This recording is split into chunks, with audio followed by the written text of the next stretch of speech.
নমস্কার দা বলে আপনাদের সকলকে স্বাগত। আপনাদের সঙ্গে আমি প্রীতি রয়েছে। ইতিমধ্যে শিয়ালদা কোর্টের ছবি আপনাদের সামনে তুলে ধরবো। জুনিয়র ডাক্তাররা তারা কিন্তু প্রতিবাদ জানাচ্ছে এবং অন্যদিকে কিছুক্ষণ আগেই মূল অভিযুক্ত যাকে বলা হচ্ছিল আর.জি. কর কাণ্ডে সঞ্জয় রায় তাকে দোষী সাব্যস্ত করেছে শিয়ালদা কোর্ট এবং একাধিক যে কোর্ট রুমে আলোচনা সেই আলোচনা আপনাদের সামনে তুলে ধরেছি। সঞ্জয় রায় যখন তাকে দোষী সাব্যস্ত করা হয় বিচারক তাকে বলতে বলেন যে আপনি কিছু বলতে চান সঞ্জয় বাবু, তখন সঞ্জয় বলে যে আমাকে যারা ফাঁসালো তাদের কেন শাস্তি হবে না, আমার গলায় রুদ্রাক্ষের মালা আছে যা দস্তাদস্তিতে ছিঁড়ে যেতে পারতো, যা ছিঁড়ে যায়নি, আমাকে আইপিএসরা যেভাবে কাজ করতে বলেছেন অর্থাৎ অ্যারেস্ট হওয়ার পর গ্রেফতার হওয়ার পর আমি ঠিক সেইভাবেই চলেছি, তারপরেও আমাকে কেন ফাঁসানো হচ্ছে, এমনই প্রশ্ন তোলেন আর.জি. কর কাণ্ডের দোষী সাব্যস্ত হওয়া অপরাধী সঞ্জয় রায় এবং জুনিয়র চিকিৎসকরা। ইতিমধ্যে শিয়ালদা কোর্টের বাইরে তারা কিন্তু প্রতিবাদ জানাচ্ছেন, সে ছবি আপনাদেরকে দেখাবো।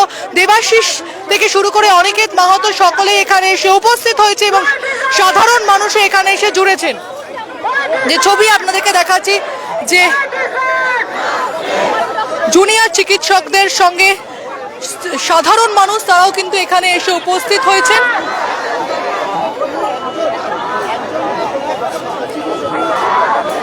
আমি আমার ক্যামেরা পার্সনকে বলবো একটু ছবিটা দেখানোর জন্য।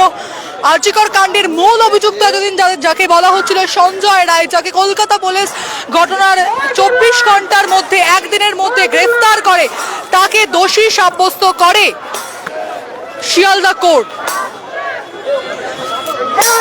এবং সাধারণ মানুষের যে প্রতিবাদ তার সঙ্গে জুনিয়র চিকিৎসকদের যে প্রতিবাদ, সেই প্রতিবাদ চলছে। আমরা ইতিমধ্যে দেখতে পাচ্ছি সেই প্রতিবাদ।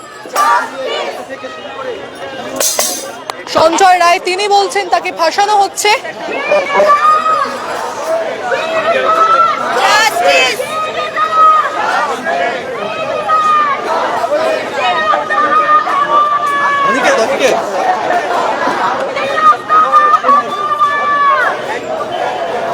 এবং যে ছবি আপনাদেরকে দেখাচ্ছি যে ঠিক যে সময় আর.জি. কর কাণ্ডের মূল অভিযুক্ত যাকে দোষী সাব্যস্ত করলো শিয়ালদা কোর্ট তাকে বের করা হলো, তখন তার অন্যদিকে জুনিয়র চিকিৎসকরা তারা প্রতিবাদ জানাচ্ছেন।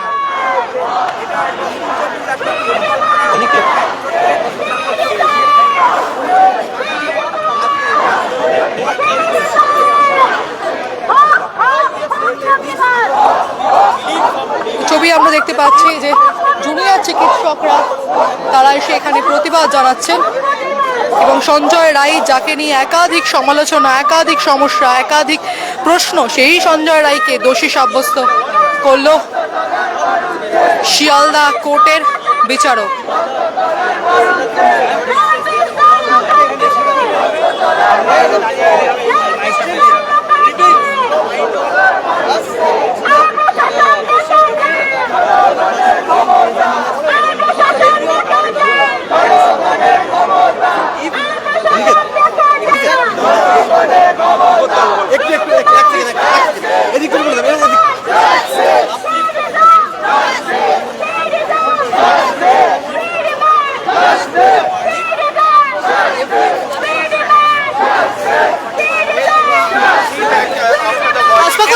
ইতিমধ্যে রয়েছে আমাদের সঙ্গে, আমি আসবাকের সঙ্গে কথা বলার চেষ্টা করব যে সঞ্জয় রায় যাকে নিয়ে এত সমালোচনা সমাপ্ত কোথাও গিয়ে তাকে দোষী সাব্যস্ত করলো শিয়ালদা কোর্ট, আপনার প্রতিবাদ জানাচ্ছেন, পুরো বিষয়টা কিভাবে দেখছেন? দেখুন, আমরা প্রথম থেকেই যেটা বলে এসেছি যে আমরা এই ঘটনায় এক্স্যাক্ট কে বা কারা জড়িত আমরা জানি না। তাহলে কে জানবে?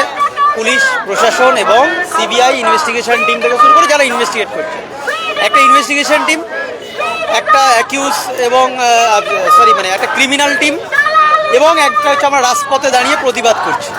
তাহলে আমাদের যে প্রশ্নগুলো যখন ওই ইনভেস্টিগেশন টিমের সঙ্গে মিলে যাচ্ছে তখন আমাদের প্রশ্নগুলোর ভ্যালিডিটি আরও বাড়ছে। সেন্ট্রাল ফরেন্সিক ল্যাবরেটরি রিপোর্ট বলছে যে এটা প্লেস অফ অকারেন্স কিনা আমরা ঠিক পাচ্ছি না খুঁজে।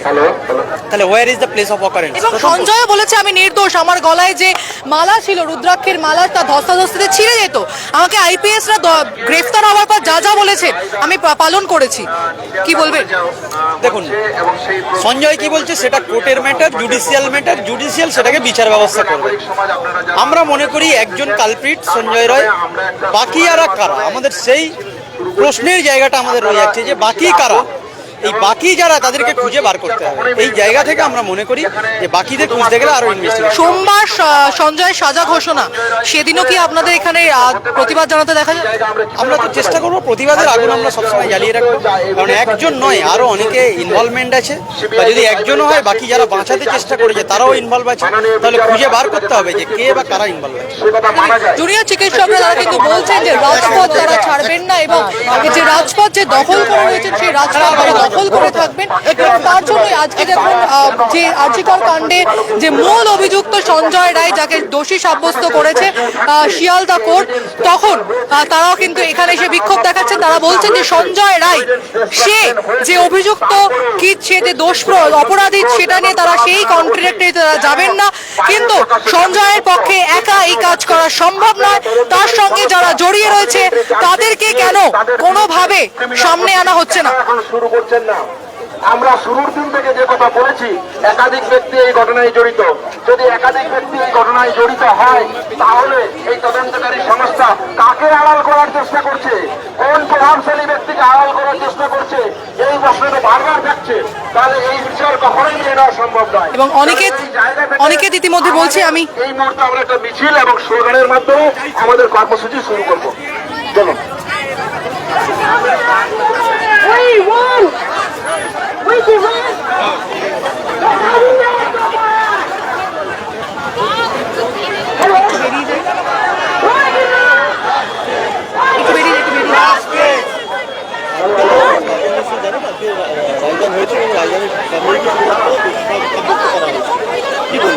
না, আমরা তো বলছি আমাদের প্রশ্নের উত্তর আমরা পাইনি, কারণ আমরা ঘটনার মোটিভকে সে জানতে পারিনি। কারণ যে কোনো ন্যায় বিচারের সাথে ঘটনার মোটিভ কথাটা খুব গুরুত্বপূর্ণ। আজকে ভগৎ সিং যখন বোমা মেরেছিল তাকে তো আমরা সন্ত্রাসবাদী বলি না, আমরা জানি সে অন্যায়ের বিরুদ্ধে প্রতিবাদ করেছিল। এই ক্ষেত্রে ঘটনার মোটিভ কে ছিল আর কারা যুক্ত ছিল এই ঘটনায়, সেটা সামনে আনতে হবে। তো আজকে সিএফএস এর সে সিএফএস এর রিপোর্ট বা ডিএনএ পাওয়া গেছে, সিসিটিভি ফুটেজ, সেখানে 68 জন দেখা যাচ্ছে যাতায়াত করছে। তাহলে সেই 68 জনের মধ্যে একজনকে সঞ্জয় রেখে তারা চিনতে পেরেছে। তার মানে ইনভেস্টিগেশন করেন, শাস্তি রিপোর্টগুলো এসছে, সেই রিপোর্টগুলোতে পরিষ্কার দেখা যাচ্ছে যে আরো কেউ ইনভলভ আছে, কিংবা প্লেস অফ অকারেন্স অল্টার করা হয়েছে, এবং কেউ না কেউ যারা এই ঘটনার সঙ্গে জড়িত আছে তাদেরকে আড়াল করার প্রচেষ্টা চলছে। তাহলে আমরা প্রথম থেকে যে কথাগুলো বলে এসেছি, আজকের শিয়ালদা কোর্ট চত্বরে আমরা দাঁড়িয়ে কিন্তু সেই একই কথা বলছি যে কাউকে আড়াল করার চেষ্টা কেউ করছেন, যেটার জন্য আজকের শুধু সঞ্জয় রায় একজন বলে আমরা আমাদেরকে খুশি করে দেওয়ার চেষ্টা একটা চলছে। কিন্তু আমরা প্রথম থেকে বলেছি যে আমাদের ওই একজনের বিচার হয়ে গেল, খুশি হওয়ার জায়গায় আমরা নেই। প্রশাসন, পুলিশ থেকে শুরু করে এই কথাটা মাথার ভিতরে ঢুকিয়ে নিন। আমরা যে যুদ্ধ শুরু করেছিলাম, সেই যুদ্ধটা বিচার ব্যবস্থা একটু আলোকিত হয়ে সুবিচারের আলো আমাদেরকে যাতে দেখাতে পারে, সেই প্রশ্নগুলো আমরা তুলেছিলাম। তাহলে একজনের বিচার হলো, একজনের ফাঁসি হলো, একজনের জেল হলো, এটা বড় ব্যাপার নয়। এই এত বড় ঘটনায় যে বা যারা জড়িত তাদেরকে একত্রিত করে সামনে আনতে হবে, বিচার ব্যবস্থাকে দাঁড়িয়ে তাদেরকে সামনে এনে বিচার করতে হবে। সাধারণ মানুষ, যারা প্রান্তিক মানুষ, অন্তত এটুকু তাদের বুকে বল আসে, তারা যেন এটুকু সুবিচারের আলো দেখতে পায় যে এরকম ঘটনা ঘটলে, যত বড় মাপের ঘটনা ঘটুক না কেন, আর যত বড় মাপের মন্ত্রী শান্ত্রী থেকে শুরু করে অফিসার আর বাবু যারাই জড়িত থাক না কেন, তারা যেন আইনের আওতায় এসে এই শাস্তি তারা পায়, তারা কখনো যেন ভুলে না যায়। কাউকে একজনকে ভিন্ডিকটিজম করে কাউকে পুলিশ পাঠিয়ে, পুলিশের যেটা কাজ ছিল সেটা হলো এই ক্রিমিনালদের পিছনে যাওয়া, নাকি পুলিশ নিজের কাজ ভুলে এখন ডাক্তারদের খোঁজার জন্য পুলিশ চলে যাচ্ছে। পুলিশের কাজ, পুলিশ কি করছে? ডাক্তার, ইঞ্জিনিয়ার, প্রফেসর, টিচার, যারা সমাজে নিজের জায়গাটা প্রতিষ্ঠা করে একটা জায়গায় এসে সমাজের কথা বলছে, প্রোটেস্টার, তাদের পিছনে পুলিশ যাচ্ছে। আর সমাজের ক্রিমিনালদের সঙ্গে মন দিয়ে করুক, আমাদেরকে ভয় দেখিয়ে লাভ নেই। ভয় যদি আমরা পেতাম প্রথম দিন থেকে রাস্তায় থাকতাম না। লাইভে আমাদেরকে দেখাবেন না। তাই আমরা পাই না, পাবো না। প্রথম থেকে অন্যায় করিনি, অন্যায়ের সঙ্গে আমরা করবো না। যারা যারা এই অন্যায়টা করেছে, আমার বোনের চোখ দিয়ে রক্ত যারা বার করেছে, তারা আবার আমরা হুঁশিয়ারি দিয়ে বলছি, কখনো কোনোভাবে ছাড়া পাবেন না। একজন সঞ্জয় রায়কে দিয়ে বাকিদেরকে আড়াল করার চেষ্টা করবেন না। আমরা এই শিয়ালদা কোর্টের চত্বর থেকে বলে দিচ্ছি, কেউ বাদ যাবে না। আজকের এই লড়াই থামবে না। 10 বছর, 20 বছর, till our lifetime we will fight। আমাদেরকে কোনোভাবে শান্ত করার জায়গা নেই। যাদের যে কাজ সেটা মন দিয়ে করুন, আর আমাদের ভয় দেখিয়ে কোনো লাভ হবে না। নিজেরা যে ভয় পাচ্ছেন সেটা সামনে সামনে এসে বলুন, আপনারা ভয় পাচ্ছেন তাই আমাদেরকে ভয় দেখাচ্ছেন। আজকের ঘটনার পর আমরা রাস্তায় থাকবো। আমরা মনে করি বাকি যে বা যারা যাদেরকে আড়াল করছে, যে বা যারা, তাদেরকে সামনে আনতে হবে, সুবিচার প্রতিষ্ঠা করতে হবে, যাতে প্রান্তিক মানুষেরা অন্তত বিশ্বাস করে যত বড় ব্যক্তি হোক না কেন সে শাস্তি পাবে। আর আজকের যদি সুবিচার প্রতিষ্ঠা না হয়, একজন ব্যক্তিকে ফাঁসি দিয়ে জেল দিয়ে যদি বিচার ব্যবস্থার এরকম একটা হাল মানুষের চোখে আসে, তাহলে ওই ছোট ছোট ব্যক্তিরা তারা এই যে আস্তে আস্তে ফিকে হয়ে যাচ্ছে, মানুষ ভাবছে কি আর হবে, যুদ্ধ করে কিছু হবে না, বলে কিছু হবে না, আর বলার পরে রেজাল্ট হবে এর পিছনে পুলিশ, তার পিছনে পুলিশ। আমরা বারবার বলছি, 10 জন, 20 জন, 50 জন নয়, 1 লক্ষ পুলিশ পাঠিয়ে দিন, আমরা ভয় পাবো না। আমরা রাস্তায় আছি, রাস্তায় থাকবো। ভয় যাদের পাওয়ার, যারা অন্যায় করবে তারা ভয় পাবে, যারা অন্যায় করবে না ভয় করবে না। ভিতুরা লাখ লাখ বার মরবে, আর যারা সাহসী একবার মরবে, লাখ লাখ বার জীবিত থাকবে। ধন্যবাদ।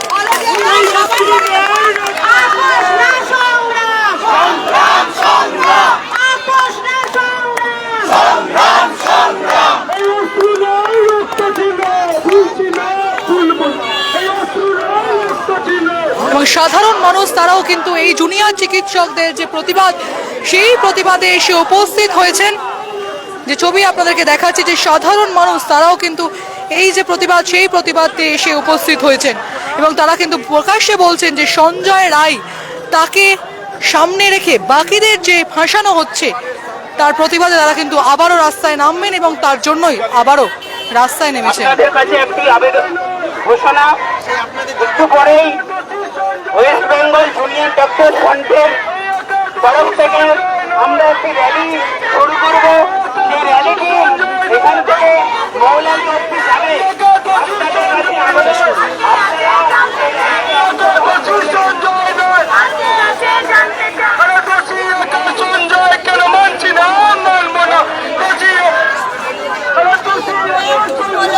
এই র্যালিতে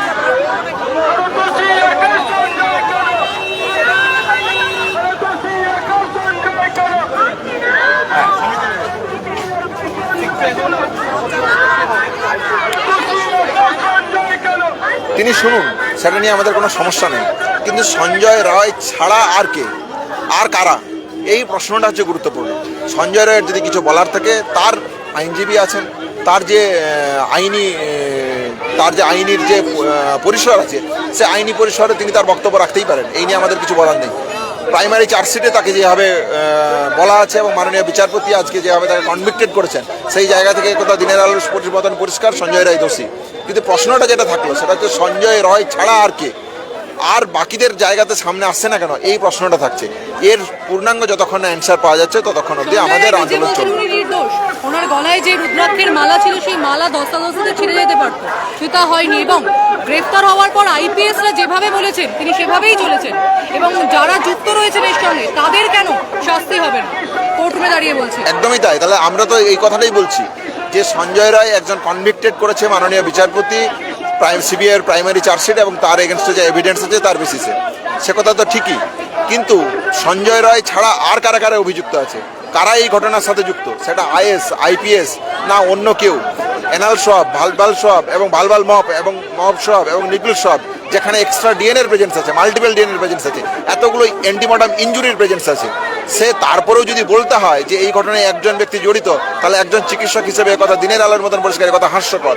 তাহলে হাস্যকরের কোনো স্থান নেই এই জায়গায়। যে জায়গাটা বলতে চাইছি যে সঞ্জয় রায় ছাড়া আর কারা, সঞ্জয় তাদের নাম বলুক যদি তিনি মনেই করে যে তাকে ফাঁসানো হচ্ছে। তিনি বলছেন যে কোর্টরুমে দাঁড়িয়ে থেকে সবটা বলতে পারছে না স্যার, বিচারককে আপনি বুঝুন। তিনি কি বলতে পারবেন, তার যে আইনি পরিসর আছে সেই পরিসর অনুযায়ী তাকে বলতে হবে। তাহলে আমি তো আর উকিল নই, ফলে আমি সেটা বলতে পারবো না। কিন্তু আমি বলতে চাইছি যে সঞ্জয় রায় ছাড়া আর যারা অভিযুক্ত, আর যারা যারা আছে এই ঘটনায়, তাদের পূর্ণাঙ্গ তদন্ত যদি না হয়, সাপ্লিমেন্টারি চার্জশিট যেটা এভিডেন্ট ডিস্ট্রাকশনকে কেন্দ্র করে দেওয়ার কথা, সেটা যদি না কন্টিনিউ করা হয়, যদি তাদের এগেনস্টে ক্রিমিনাল প্রসিডিং না হয়, তাহলে আমি মনে করি যে বিচার কমপ্লিট হলো না। তাহলে এই দাবিতে আমাদের যে লড়াই, একদমই একদমই জুনিয়র চিকিৎসকরা তারা বলছেন যে বিচারের দাবিতে যারা পথে নেমেছিলেন সেই বিচারের দাবি এখনো কমপ্লিট হয়নি। তার জন্য তারা কিন্তু প্রথম দিন থেকে যেমন রাস্তায় ছিলেন, আজও তারা রাস্তায় রয়েছেন এবং পরবর্তীতে তারা রাস্তায় থাকবেন। এবং আর কিছুক্ষণের মধ্যে জুনিয়র চিকিৎসকদের একটি র্যালি বেরোবে এই যে শিয়ালদা কোর্ট, সেই শিয়ালদা কোর্টের সামনে থেকে মৌলালি পর্যন্ত সেই র্যালি যাবে এবং সেদিকেই আমাদের নজর থাকবে। আপনারা দেখতে থাকুন দ্য ওয়াল, কারণ খবর এখন এখানে। ধন্যবাদ সকলকে।